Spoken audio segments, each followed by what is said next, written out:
Morning all students. In the previous classes we have studied about the electric flux and continuous charge distribution. Today we are going to study Gauss law and the problem type, basic problem type on the Gauss law. So your topic is today Gauss's law, Gauss Gauss's law. So what is Gauss law? So किसी भी close surface को जब हम लोग किसी electric field में रखें या विदाउट इलेक्ट्रिक फील्ड में लिखते, माइक को ऑफ कर लीजिए स्टूडेंट्स, बोलने के समय फिर ऑन कर लीजिएगा। जब हम लोग किसी भी क्लोज्ड सरफेस को जिसके अंदर चार्ज हो या चार्ज नहीं हो, दोनों को इलेक्ट्रिक फील्ड में रखें या विदाउट इलेक्ट्रिक फील्ड में रखें, तो उस क्लोज सरफेस द्वारा टोटल इलेक्ट्रिक फ्लक्स कितना होगा, यही हम लोग को कैलकुलेट करना है इस लॉ में। तो इस लॉ के अकॉर्डिंग यह पाया गया कि मान लेते हैं कि कोई क्यू चार्ज है और यहाँ पर हम लोग कोई सरफेस लेते हैं, तो यह सरफेस के इनसाइड सेंटर पे क्यू चार्ज है। मान लो कि सरफेस हमारा एक स्फेरिकल है, स्फेयर के इनसाइड क्यू चार्ज है, तो इसका जो फ्लक्स हम लोग निकालते हैं वह डायरेक्टली प्रोपोर्शनल होता है केवल charge, total charge enclosed bye the surface के, और बाद बाकी एक कांस्टेंट आ जाता है। अब यहाँ पर सरफेस के लिए जरूरी नहीं है कि हमारा सरफेस जो क्लोज है वह स्फेरिकल हो, या सरफेस किसी भी शेप का हो सकता है, क्लोज्ड सरफेस होना चाहिए। तो हम लोग के सिलेबस में जो है वह स्फेरिकल सरफेस के लिए पढ़ना है, बट एक गॉस लॉ जो है वो वैलिड है सभी सरफेस पे, इरेगुलर सरफेस के लिए भी वैलिड है और हमारा स्फेरिकल सरफेस के लिए भी वैलिड है। इरेगुलर सरफेस पे प्रूव करने के लिए हम लोग को क्या करना होगा, एक न्यू कंसेप्ट पढ़ना होगा, सॉलिड एंगल, जो क्लास 11th में आपको डिटेल से पढ़ाए हैं। तो उस सॉलिड एंगल वाले कंसेप्ट को आपको रिवाइज करके आना है, इसका एक्स्ट्रा दूसरा मेथड पढ़ने के लिए। पहले हम लोग जो बोर्ड का सिलेबस है उस मेथड को पढ़ेंगे। तो सिलेबस के अकॉर्डिंग जो गॉस लॉ का स्टेटमेंट है कि किसी भी क्लोज्ड स्फेरिकल सरफेस द्वारा टोटल लिंक फ्लक्स या इलेक्ट्रिक फ्लक्स इंटरसेप्टेड बाय, हम लोग ऐसे लिखेंगे, electric flux intercepted bye closed spherical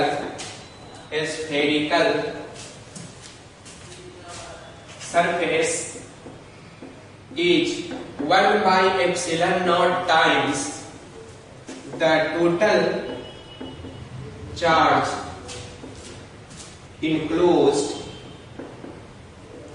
by the surface। total charge enclosed by the surface के 1 by epsilon naught times होता है कौन चीज, या हमारा टोटल फ्लक्स। अब इस स्टेटमेंट को प्रूफ करना है हम लोग को। इस स्टेटमेंट का मैथमेटिकल फॉर्म देखिए, दैट इज हम लोग लिख सकते हैं फाई इलेक्ट्रिक फ्लक्स है इसलिए ई से सब स्क्रिप्ट में सिंबल डाल देंगे। टोटल चार्ज को क्यू यहाँ लिखेंगे, तो क्यू यहाँ इनसाइड कर दीजिए IN, या फिर EN कर दीजिए, क्यू इनक्लोज, दोनों का मीनिंग सेम है, आप कोई भी लिख सकते हैं। ओके, एडमिट कर रहे हैं। सो यहाँ पर जो है Q इनसाइड कर दिए और डिवाइडेड बाय एप्सिलॉन नॉट, इसको मैथमेटिकली हम लोग को प्रूफ करना है। So this is statement of Gauss law. इस स्टेटमेंट पे जो है हाफ मार्क्स बोर्ड में अलॉटेड है। अब हम लोग को इसका प्रूफ करना है। प्रूफ पे 1.5 मार्क्स है, टोटल 2 मार्क्स में आता है गॉस लॉ का प्रूफ। अब इसको प्रूव करने के लिए हम लोग क्या करेंगे, तो ध्यान दीजिए, स्फेरिकल सरफेस के कारण हम लोग को फ्लक्स निकालना है। तो सबसे पहले एक स्फेरिकल सरफेस कंसीडर करना पड़ेगा, यानी इंट्रोडक्शन का पार्ट देना पड़ेगा, और उस स्फेरिकल सरफेस के इनसाइड किसी भी पॉइंट पे हम लोग चार्ज ले सकते हैं। सिंपलिसिटी के लिए हम लोग सेंटर पे चार्ज लेते हैं। तो पहला इंट्रोडक्शन हम लोग बना लेंगे। तो इंट्रोडक्शन पार्ट देखिए गॉस लॉ। इंट्रोडक्शन पार्ट हुआ कि consider a spherical surface of radius r, capital R radius ले लिए हम लोग, स्मॉल r भी ले सकते हैं, containing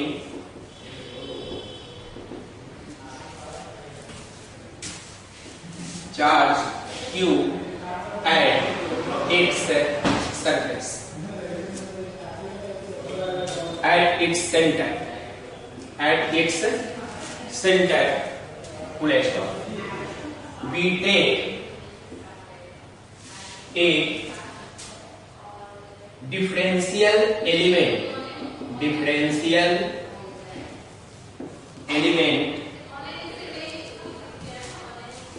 on the surface as shown in the figure. अब हम लोग जो है करस्पॉन्डिंग डायग्राम बनाएंगे। तो मान लो कि यह हमारा क्लोज स्फेरिकल सरफेस है, इसका यह सेंटर है, सेंटर पे हम लोग क्यू चार्ज ले लिए, यह जो है रेडियस r है। अब जो यह स्फीयर है इसको इमेजिन करो एक फुटबॉल की तरह, जिस फुटबॉल के सेंटर पे क्यू चार्ज है, और फुटबॉल को जैसे ही आप इमेजिन करेंगे तो आपको पता चलेगा यहाँ पर जो है ब्लैक पार्ट होता है, फिर व्हाइट पार्ट होता है, फिर ब्लैक पार्ट होगा। तो एक पार्ट को जो है हम लोग डिफरेंशियल एलिमेंट कंसीडर कर लेते हैं। यहाँ पर जो यह पार्ट हम लोग कंसीडर कर रहे हैं, इसका यह पार्ट, यह एक डिफरेंशियल एलिमेंट कंसीडर कर रहे हैं। अब यहाँ पर आप बताइए कि यह जो डिफरेंशियल एलिमेंट है यह हमारा लीनियर है या सरफेस है, एरियल डिफरेंशियल एलिमेंट है। तो आपको हाथ में आ जाएगा कि यह एरियल डिफरेंशियल एलिमेंट है, क्योंकि एक सरफेस एरिया ले रहे हैं। जैसे हम लोग इसको फुटबॉल ऐसे एज्यूम करें तो यहाँ पर एक ब्लैक स्पॉट, फिर आप देखिएगा व्हाइट होता है, फिर ब्लैक होता है, व्हाइट सबको मिलाकर के फुटबॉल बनाते हैं। तो उसी तरह एक डिफरेंशियल एलिमेंट हम लोग ले लिए, और इस डिफरेंशियल एलिमेंट का जो एरिया वेक्टर होगा, तो एरिया वेक्टर भी हम लोग पढ़ चुके हैं निकालने का। तो इसको देखिए, यह इस तरह शेप दिख रहा है, यानी बल्जेज पार्ट आगे है, बाहर की ओर बल्जेज पार्ट है। तो रेडियली आउटवर्ड डायरेक्शन में एरिया वेक्टर होगा। दैट मींस एरिया वेक्टर इस डिफरेंशियल एलिमेंट का डीए जो है वो रेडियली आउटवर्ड हो गया। अब इस डिफरेंशियल एलिमेंट पर हम लोग इलेक्ट्रिक फील्ड कैलकुलेट करेंगे, किसका, जो क्यू चार्ज हमारा सेंटर पे है। तो यहाँ पे डिफरेंशियल एलिमेंट पे इलेक्ट्रिक फील्ड निकालने के लिए +1 यूनिट पॉजिटिव चार्ज प्लेस किए। अब यह +1 यूनिट चार्ज पर कितना फोर्स लगेगा, that will be the electric field. तो इस डिफरेंशियल एलिमेंट पर इलेक्ट्रिक फील्ड कैलकुलेट करेंगे। इस इलेक्ट्रिक फील्ड को हम लोग ई बोलेंगे। तो इलेक्ट्रिक फील्ड का जो डायरेक्शन होता है वो पॉइंट चार्ज के लिए, पॉइंट चार्ज से जिस पॉइंट पे हम लोग निकालते हैं उस पॉइंट की ओर होता है डायरेक्शन। यानी क्यू अगर पॉजिटिव है तो पॉइंट पे आउटवर्ड डायरेक्शन में होगा, अगर क्यू नेगेटिव होता है तो इलेक्ट्रिक फील्ड इनवर्ड होता है। यहाँ पर इलेक्ट्रिक फील्ड और डीए दोनों सेम डायरेक्शन में है, इसलिए दोनों के बीच का एंगल क्या हो गया, 0 डिग्री हो गया। अब इसका मेमोरी टिप्स देख लीजिए। पहला जो मेमोरी टिप्स है वह है इंट्रोडक्शन, जिसमें आपको डायग्राम बनाना है। दूसरा मेमोरी टिप्स है इसका कूलम्ब्स लॉ से डिफरेंशियल एलिमेंट पे फील्ड निकालना। तीसरा मेमोरी टिप्स है डिफरेंशियल एलिमेंट का फ्लक्स निकालना। और चौथा मेमोरी टिप्स है जब इस एलिमेंट का फ्लक्स निकल गया तो इसको इंटीग्रेट कर देंगे पूरे सरफेस के लिए, तो ये पूरे स्फेरिकल सरफेस का फ्लक्स निकल जाएगा। अब उस फ्लक्स का जो भी वैल्यू आएगा वही गॉस लॉ में कन्वर्ट हो जाएगा। तो केवल 4 मेमोरी स्टेप्स है, इंट्रोडक्शन, दूसरा कूलम्ब्स लॉ से फील्ड निकालना डिफरेंशियल एलिमेंट का, तीसरा डिफरेंशियल एलिमेंट का फ्लक्स निकालना, चौथा उसको इंटीग्रेट कर देना ताकि आपको पूरे सरफेस का फ्लक्स निकल जाए। तो मेमोरी टिप्स क्लियर हुआ। First introduction, second differential element पे electric field, third differential element पर फ्लक्स, और फोर्थ पूरे सरफेस पे फ्लक्स। ये 4 मेमोरी टिप्स के साथ जो है हम लोग आगे प्रोसीड करेंगे। तो इंट्रोडक्शन पार्ट के बाद अब हम लोग को निकालना है, अब हम लोग लिखेंगे from Coulomb's law, from Coulomb's law electric field comma electric field at differential element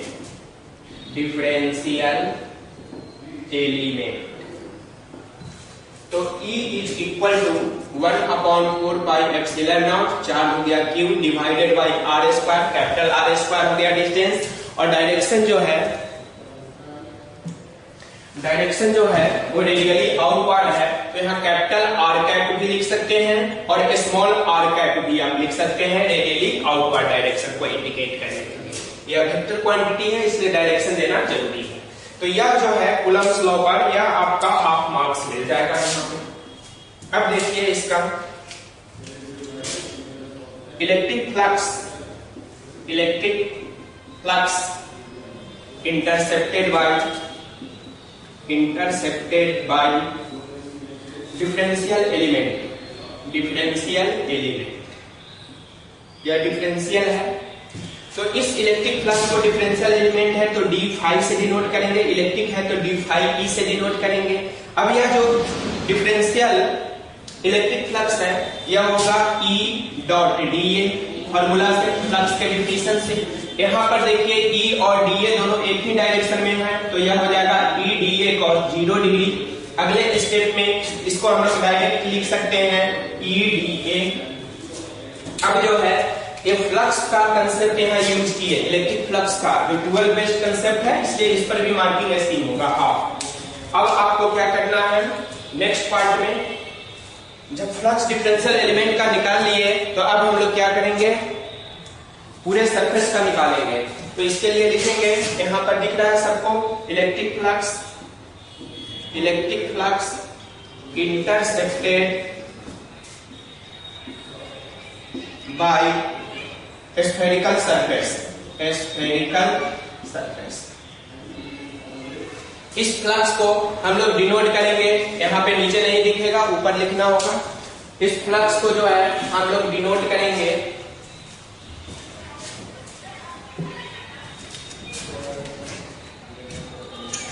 phi से, phi e is equal to integration of, अब इसका वैल्यू इंटीग्रेट कीजिए E dA। अब जो यहाँ डिफरेंशियल है वह dA है और dA का मिनिमम एरिया हो जाएगा इस डिफरेंशियल एलिमेंट का 0 और टोटल एरिया हो जाएगा 4 pi r square, 4 pi capital R square. अब E का वैल्यू जो है यहाँ से डाल दीजिए, जो कूलम्ब्स लॉ से E का वैल्यू निकाले हैं यहाँ मैग्नीट्यूड, तो integration of 1/4 pi epsilon not q by capital R square into dA from 0 to 4 pi R square. Constant को बाहर निकालिए, q by 4 pi epsilon naught R square integration of dA from 0 to 4 pi R square. अगले step में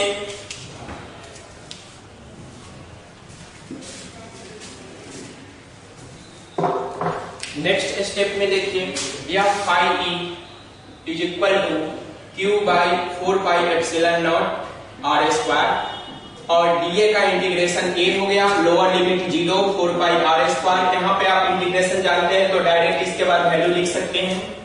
फिर next step में phi e q by 4 pi epsilon not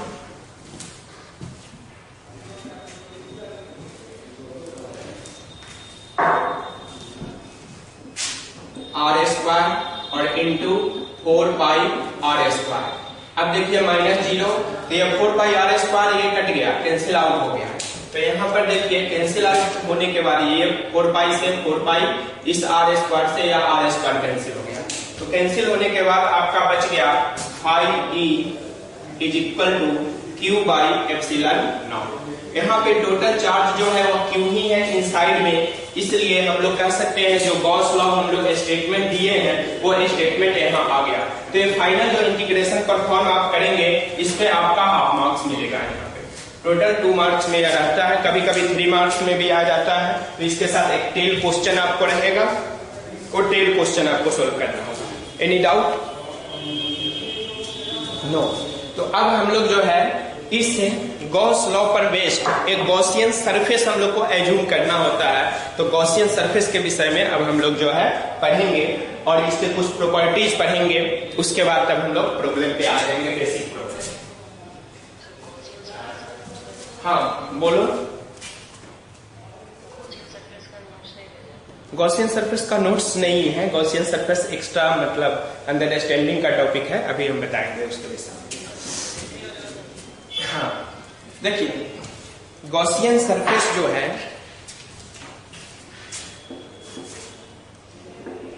Gaussian surface, जिस surface पे Gauss law applicable हो उस surface को हम लोग गॉसियन सरफेस बोलते हैं। अब ये गॉस लॉ है क्या? तो वास्तव में देखिए, हम लोग इलेक्ट्रिक फील्ड किसी भी चार्ज डिस्ट्रीब्यूशन का कैलकुलेट करने के लिए कूलम्ब्स लॉ का यूज करते हैं। 1/4 पाई epsilon not Q by R square जो फॉर्मूला आया है वह F by Q से आया है, यानी वो कूलम्स लॉ के कंसेप्ट पे बेस्ड है। कूलम्स लॉ के कंसेप्ट से जब हम लोग कंटिन्यूअस डिफरेंट शेप के डिफरेंट कंटिन्यूअस चार्ज डिस्ट्रीब्यूशन का जो फील्ड निकालते हैं तो ए नंबर ऑफ इंटीग्रेशन हम लोग को परफॉर्म करना पड़ता है और कैलकुलेशन जो है वो जनरली लेंदी होता है। इससे बचने के लिए एक शॉर्ट ट्रिक है आपका गॉस लॉ, यानी इसको हम लोग कह सकते हैं कि गॉस लॉ जो है वो अल्टरनेट मेथड है to find the electric field due to charge distribution in place of Coulomb's law. जैसे मान लो कि आपको मुजफ्फरपुर से पटना जाना है तो आपके पास दो मीन्स है, दो मेथड है जाने का, आइदर थ्रू बस जाइए यानी कि बाय रोड जाइए या बाय ट्रेन जाइए, बाय फ्लाइट भी आप जा सकते हैं। ठीक, ए नंबर ऑफ मेथड्स हो सकते हैं ट्रांसपोर्टेशन के। ठीक उसी तरह जो है यहाँ पर जो है इलेक्ट्रिक फील्ड कैलकुलेट करने का एक अनदर मेथड है कूलम्स लॉ के अलावा, जिसको हम लोग बोलते हैं गॉस लॉ। तो गॉस लॉ वास्तव में है क्या, मेथड है जिसके द्वारा हम लोग किसी भी चार्ज डिस्ट्रीब्यूशन के कारण इलेक्ट्रिक फील्ड निकाल सकते हैं, चाहे चार्ज डिस्ट्रीब्यूशन हमारा जो है वो डिस्क्रीट हो या कंटिन्यूअस हो, दोनों में यह वैलिड है। अब कैसे इसका यूज करेंगे, किस सरफेस पर यूज करेंगे, तो पहला कंडीशन है कि जो गॉसियन सरफेस है जिसपे गॉस लॉ यूज करेंगे वह सरफेस हमारा क्लोज्ड होना चाहिए। अब इसमें स्फेरिकल होना आवश्यक नहीं है। स्फेरिकल एक सिंपल एग्जांपल है सिमेट्रिकल, जिसका यूज करके हम लोगों ने प्रूव किया है। सॉलिड एंगल कंसेप्ट से हम लोग किसी भी इरेगुलर शेप पर प्रूव कर सकते हैं Q by एप्सिलॉन नॉट। इसलिए ए स्फेरिकल होना जरूरी नहीं है, क्लोज होना जरूरी है, चाहे वह सिलिंड्रिकल क्लोज हो। जिग जैग मान लेते हैं कि यह है जिग जैग, ए सरफेस आपका दिया हुआ है, इसके अंदर कोई चार्ज है Q1, यहाँ पर है Q2, यहाँ पर है Q3, यहाँ पर है Q4। तो अब इसके कारण अगर फ्लक्स आपका पूछे तो सीधे डिसाइड कीजिए, इस शेप कुछ भी हो, Q1 प्लस Q3 इनसाइड है तो फ्लक्स हो गया Q1 प्लस Q3 और डिवाइडेड बाई एप्सिलॉन नॉट, बाहर वाले चार्ज से इफेक्टेड नहीं होगा। तो यहाँ पर हम लोग जो है ये देखना है कि यह पहला जो है जिस सरफेस पे एप्लीकेबल होगा वो सरफेस को क्लोज होना चाहिए, स्फेरिकल से कोई मतलब नहीं है, क्लोज होना चाहिए। दूसरा कंसेप्ट है कि अगर हमारा चार्ज डिस्ट्रीब्यूशन कंटिन्यूअस है तो उस केस में सिंप्लिसिटी के लिए जो सरफेस हम लोग लेंगे वह चार्ज डिस्ट्रीब्यूशन के सिमेट्रिक होना चाहिए। यानी फर्स्ट आपका जो है गॉसियन सरफेस का डिफिनीशन तो हो गया कि the surface upon which Gauss law is applicable. दूसरा इसकी जो प्रॉपर्टी और इसके विषय में इंफॉर्मेशन चाहिए, पहला कि सरफेस को क्लोज्ड होना चाहिए, दूसरा कंटिन्यूअस के लिए जो सरफेस होना चाहिए वह सिमेट्रिक होना चाहिए। सिमेट्रिक सरफेस हम लोग कंसीडर करेंगे। अगर सिमेट्रिक नहीं है वहां पर भी वैलिड है क्योंकि यह एनी सरफेस पे वैलिड है, close of any shape. Irregular पर भी वैलिड है, सिमेट्री पर भी वैलिड है, सिमेट्रिक होना चाहिए। तीसरा जो पॉइंट हम लोग को जानना है गॉसियन सरफेस के लिए कि यह गॉसियन सरफेस डिस्क्रीट चार्ज से पास नहीं करेगा, यानी गॉसियन सरफेस, जीएस का मतलब Gaussian surface doesn't pass through discrete charge. तो डिस्क्रीट चार्ज से यह पास नहीं करेगा। जैसे मान लो कि यहाँ पर हमारा 3 माइक्रो कूलम चार्ज है, यहाँ पर 2 माइक्रो कूलम चार्ज है, तो जो भी गॉसियन सरफेस हम लोग लेंगे तो इस ढंग से पास करेगा कि आइदर यह चार्ज इनसाइड हो या सरफेस के बाहर हो सकता है। यानी कि यहाँ से ऐसा सरफेस हम लोग नहीं ले सकते हैं, this can not be Gaussian surface because this surface passes through the discrete charge 3 micro coulomb. तो चार्ज से पास नहीं करेगा तो ये इनवैलिड हो गया। अब जो गॉसियन सरफेस हम लोग लेंगे वो ऐसे ले सकते हैं, दोनों को इंक्रीज करके ले सकते हैं, इंक्लूड करके, दोनों को छोड़ करके भी ले सकते हैं, बट गॉसियन सरफेस जो है वो डिस्क्रीट चार्ज से पास नहीं करेगा, इसको ध्यान रखना है।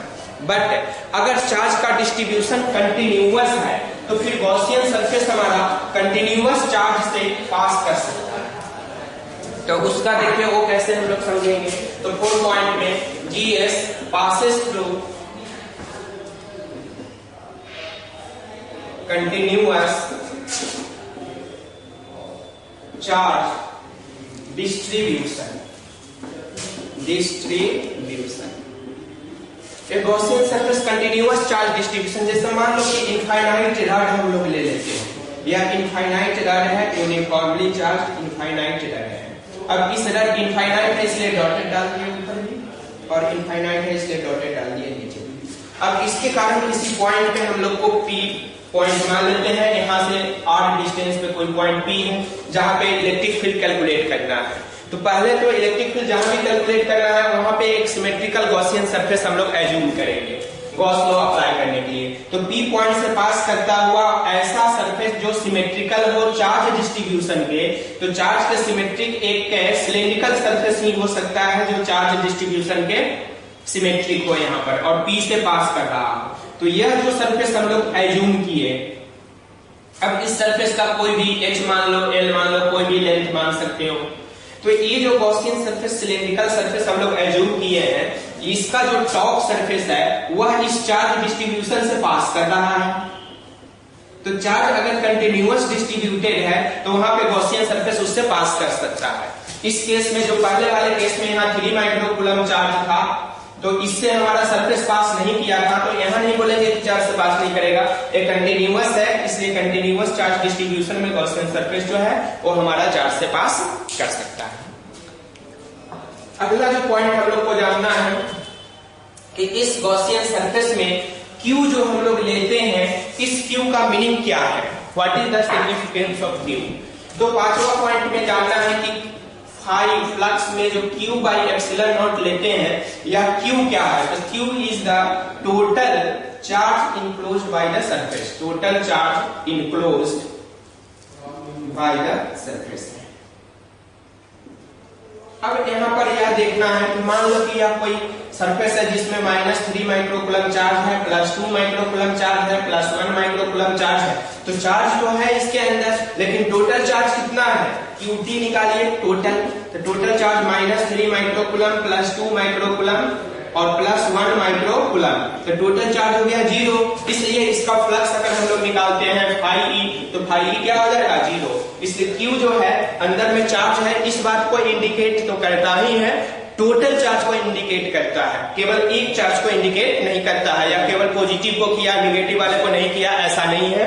यह टोटल चार्ज को यानी टोटल नेट चार्ज को रिप्रेजेंट करता है Q गॉस लॉ में। इसके बाद हम लोग को एक और पॉइंट जानना है कि अगर जो है किसी क्लोज सरफेस पे फ्लक्स आपको 0 कह दे, कि किसी सरफेस पे अगर फ्लक्स हमारा 0 है, जैसे मान लो φ इज इक्वल टू 0, तो इसका सिग्निफिकेंस क्या है, इंप्लाइज दैट। तो इसका दो सिग्निफिकेंस है। पहला significance, there is no charge, there is no charge inside the Gaussian surface, GS, Gaussian surface के अंदर कोई चार्ज नहीं है।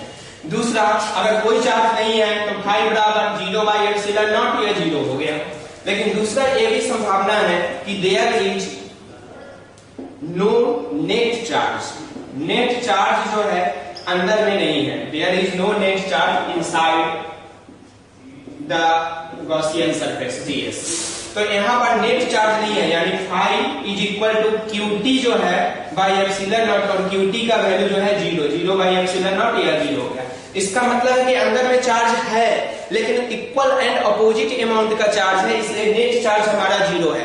तो अगर केवल आपसे पूछे कि फाई 0 है, इसका क्या सिग्निफिकेंस मिलता है, देयर इज नो चार्ज, तो ये भी सही है कह सकते हैं, और देयर विल बी चार्ज, ये भी कह सकते हैं। तो फाई 0 होने का मतलब कंफर्म या नहीं हुआ कि सरफेस के अंदर चार्ज है या नहीं है। चार्ज नहीं भी हो सकता है, या लेकिन नेट चार्ज नहीं है, ये कंफर्म है।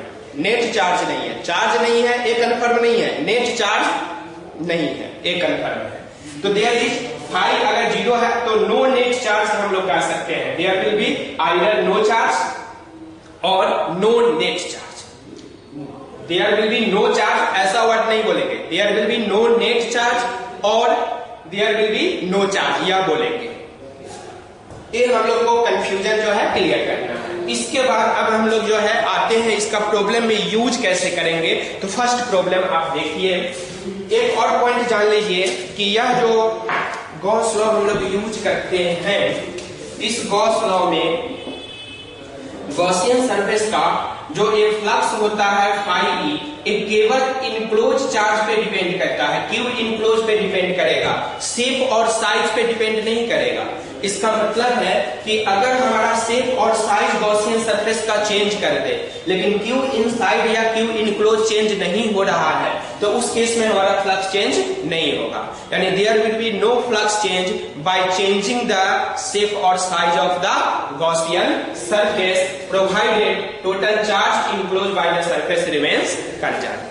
अगर टोटल चार्ज हमारा कांस्टेंट है तो शेप को कितना भी हम लोग चेंज कर देंगे, हमारा फ्लक्स चेंज नहीं होगा। चाहे शेप का कोई भी गॉसियन सरफेस का शेप कोई भी हम लोग बना दे, उसको डिफॉर्म कर दे, उसको इंक्रीज कर दे, फिर भी हमारा फ्लक्स में कोई चेंज नहीं आएगा। तो ये 7 पॉइंट आपको ध्यान देने हैं, 7 पॉइंट। अब जो है पहला क्वेश्चन पे आ जाइए, first question basic.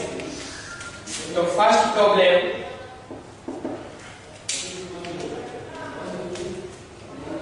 what will be the ratio of electric flux intercepted by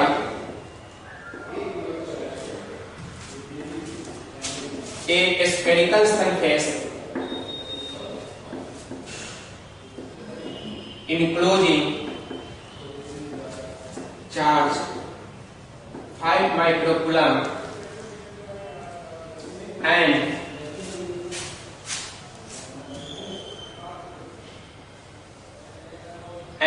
when its radius is doubled। इस क्वेश्चन का शॉर्ट में हम लोग लिखे हैं, पूरा नहीं लिखे हैं लैंग्वेज।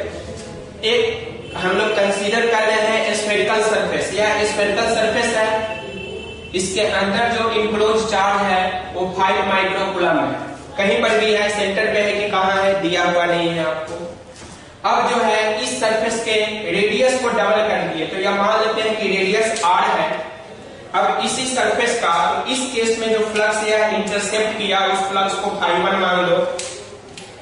क्योंकि इलेक्ट्रिक हम लोग पढ़ रहे हैं तो ये सिर्फ अंडरस्टूड है, इसे φe नहीं लिखे, डायरेक्ट φ1 आप लिख सकते हैं। अब यहाँ पर इसके रेडियस को डबल कर दिए, यानी 2r कर दिए। तो 2r करके क्या हो गया, अब इस जो सेकंड सरफेस हुआ, यानी कि इसका स्क्वायर 2 मान लेते हैं सेकंड कंडीशन में, और फर्स्ट कंडीशन का स्क्वायर s1 मान लेते हैं। तो इस सेकंड कंडीशन के केस में जो फ्लक्स है इसको φ2 मान लेते हैं। तो आपका क्वेश्चन पूछ रहा है φ1:φ2 का वैल्यू बताना। पहला ऑप्शन है 1:2 क्योंकि रेडियस डबल हो गया है, दूसरा ऑप्शन है 1:4, तीसरा ऑप्शन है 1:1 और चौथा ऑप्शन कुछ दे देगा नन ऑफ दीज। अब आपको डिसाइड करना है, यहाँ पर आप ध्यान दीजिएगा। तो जैसे इलेक्ट्रिक फील्ड आप कंसीडर कर रहे हैं, तो इसका तो एरिया कम है, इसका एरिया ज्यादा है। यहाँ पर हमारा फील्ड होगा, यहाँ पर भी फील्ड होगा, फ्लक्स जो होता है वो फील्ड इनटू एरिया होता है। तो इससे एरिया बढ़ गया तो फ्लक्स हमारा बढ़ना चाहिए, जनरली दिमाग में यह आएगा। एरिया जो है स्फीयर है तो 4πr² है, इसका एरिया निकालेंगे तो 4π2r², यानी 4 टाइम्स एरिया बढ़ गया। तो आपको दिमाग में आएगा कि फ्लक्स 4 टाइम्स बढ़ेगा।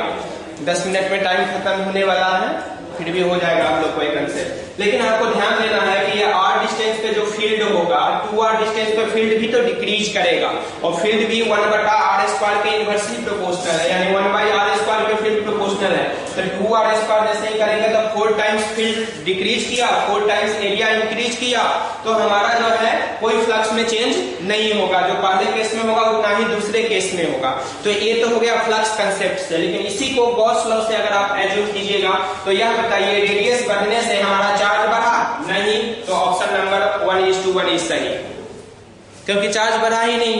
हमें तो केवल चार्ज पे डिपेंड करता है, फिर बाद बाकी शेप साइज से कोई मतलब नहीं है। उसको डबल कर दिया या इसको स्फेरिकल को कोई दूसरा शेप हम लोग डाल दिए, इस तरह बना दिए, या इस तरह पिचका दिए इसको, या इस तरह डिफॉर्म कर दिए, कोई भी शेप का बना दिए बैलून समझ करके, कोई भी चेंज नहीं होगा, क्योंकि इनसाइड चार्ज हमारा चेंज नहीं हो रहा है। तो 1:1 रेशियो हो गया। ठीक है, हम लोग कोई झंझट कूलम्स लॉ का अगर यूज करेंगे तो कितना रेडियस चेंज किया, कितना एरिया चेंज किया, इलेक्ट्रिक फील्ड कितना चेंज किया, फिर कैलकुलेट करना पड़ेगा। और गॉस लॉ में यही है, डायरेक्ट हम लोग कैलकुलेट कर सकते हैं। अब दूसरा टॉपिक देखिए, इसी का दूसरा प्रॉब्लम।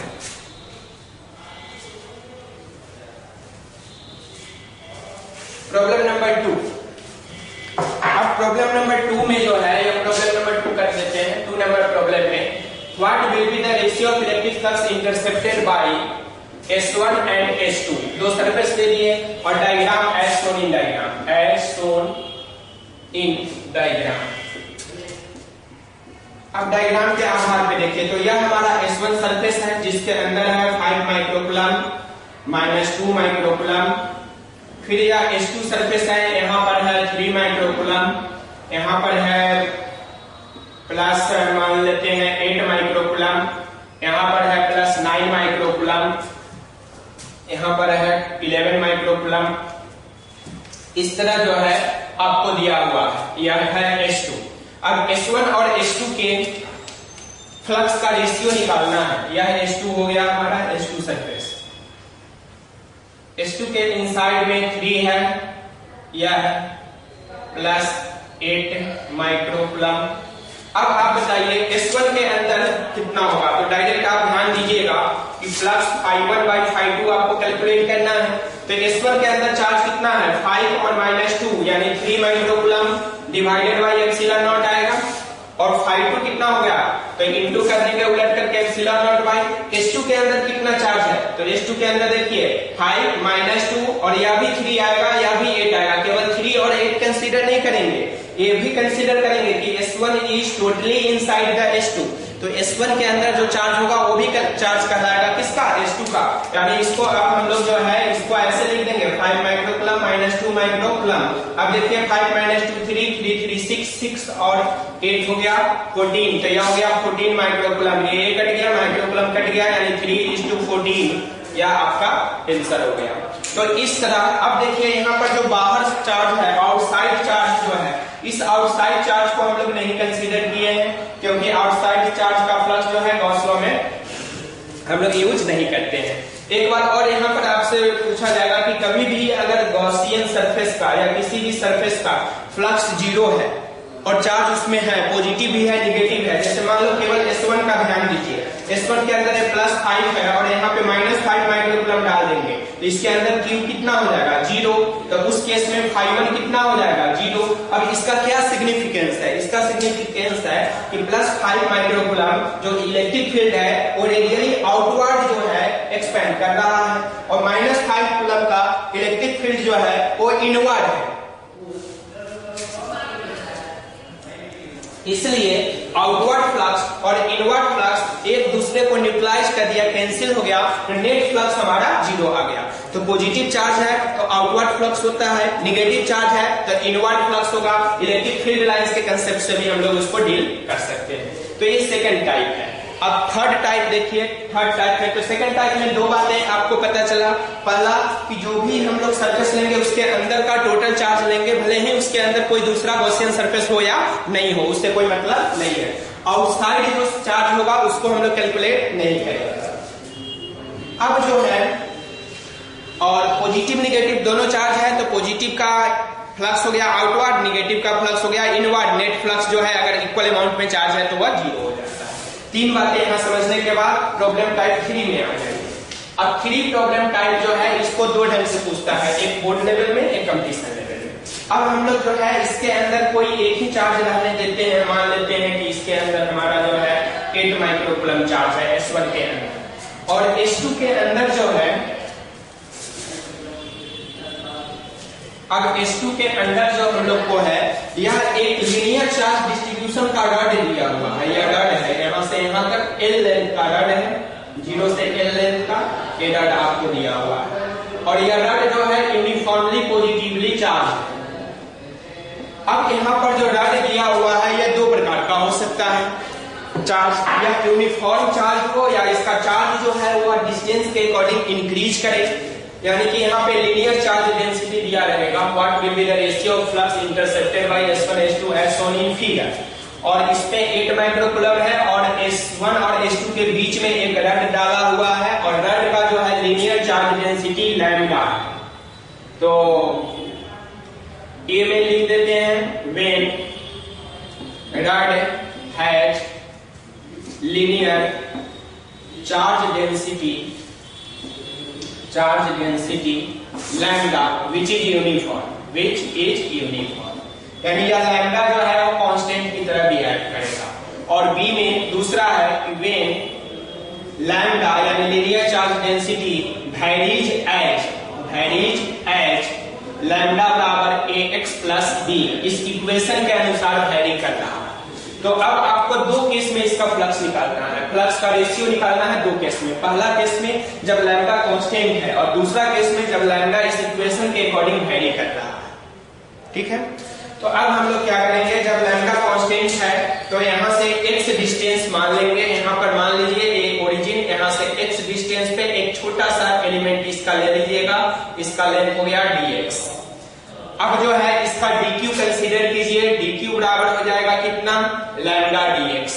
तो q कितना हो जाएगा, q का वैल्यू यहाँ तक दिख रहा है, q का वैल्यू निकालिए तो integration of lambda dx। Lambda constant बोल रहा है यूनिफॉर्म फर्स्ट में, इसलिए इसको बाहर निकाल देंगे। इंटीग्रेशन ऑफ dx कहां से कहां तक, तो 0 से l तक, 0 से l तक तो यह हो गया लैम्डा l, dx का इंटीग्रेशन 0 लैम्डा। तो q का वैल्यू जो है रॉड का जो है लैम्डा l, इसलिए a का आंसर देखिए, a का आंसर में φ1 कितना होगा, φ1 केवल 8 माइक्रो कूलम हो गया, तो 8 φ1 हो गया 8 माइक्रो है तो 10 का पावर -6।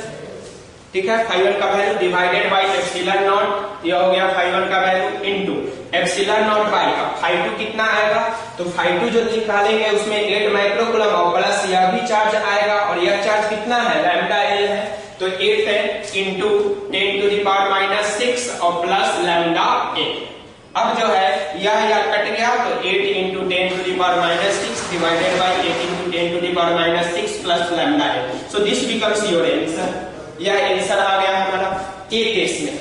अब इसी का बी केस में आंसर चेक करना है, बी में आंसर कितना आएगा। तो बी का आंसर जो है ऊपर में हम लिख रहे हैं, ऊपर में बी में जो है अगर हम लोग किसी तरह से इसका टोटल चार्ज निकाल ले तो यही कंसेप्ट यूज करेंगे। इसका चार्ज 8 माइक्रो कूलम ही रह जाएगा, 8 बाई एप्सिलॉन नॉट, माइक्रो का वैल्यू डाल देंगे और डिवाइडेड बाई 8 प्लस इसका चार्ज। तो इसका चार्ज निकालना है सेकंड केस में। तो सेकंड केस में देखिए इसका चार्ज कितना हो जाएगा। तो सेकंड केस में Q हम लोग फिर कैलकुलेट कर रहे हैं, देखिए तो dq बराबर जो है फॉर्मूला तो वही हो गया linear charge density into dx, formula यही रह गया आपका लैम्डा dx। लेकिन Q बराबर जो हो गया इंटीग्रेशन ऑफ, अब लैम्डा का वैल्यू जो है कांस्टेंट नहीं है, a वैल्यू डालना होगा, यानी ax प्लस b और dx अब 0 से l तक। अब इसको इंटीग्रेट करेंगे हम लोग, तो यह आ जाएगा इंटीग्रेशन ऑफ a बाहर आ गया x dx from 0 to l और प्लस यहाँ b बाहर आ गया integration of dx from 0 to l। अब यह वैल्यू दिख रहा है यहाँ पे, a x का हो जाएगा x स्क्वायर बाई 2, तो यह हो जाएगा l स्क्वायर बाई 2 और प्लस b dx का हो जाएगा x यानी bl। तो यह हो गया हमारा किसका वैल्यू, चार्ज का वैल्यू q का। अब फ्लक्स निकाल दीजिए इस केस में, यानी b के केस में यहां डालते हैं, b के केस में वैल्यू हो जाएगा φ1 by φ2 is equal to, hello हाँ आ रहा बोलो, और टाइम खत्म हो गया, हेलो हेलो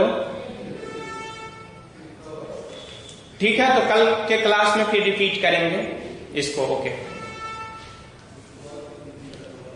ओके कल के क्लास में रिपीट करूंगा। ओके स्टूडेंट, तो कल के क्लास में ये रिपीट करेंगे हम लोग फिर दोबारा, और आपको डीपीपी जो है इसका हम सेंड कर देंगे, उसको सोल्व करना है, कल बताना है, नेक्स्ट इंफॉर्मेशन व्हाट्सएप ग्रुप पे दे दें।